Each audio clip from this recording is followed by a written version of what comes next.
ஊருக்கு போகும் அவசரத்தில் கவனக்குறைவாக திறந்து வைத்துவிட்டு வெளியேறிய சாளரத்தின் வழி நுழைந்த பூனைதான் குதறி போட்டிருக்கிறது.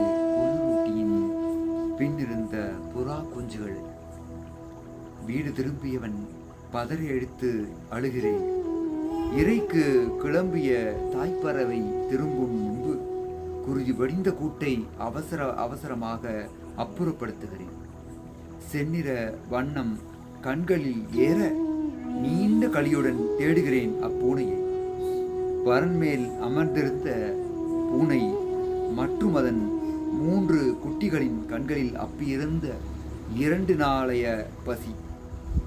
ஒரு தாய்ப்பறவைக்கும் தாய்ப்பூனைக்கும் இடையில் இப்போது ஊஞ்சலாடுகிறேன் நான், கையில் ஒரு நீண்ட களியுடன். ஆதிமுகத்தின் காலப்பிரதி இரா பூபாலன் அவருடைய கவிதை தொகுப்பிலிருந்து மீண்டும் ஒரு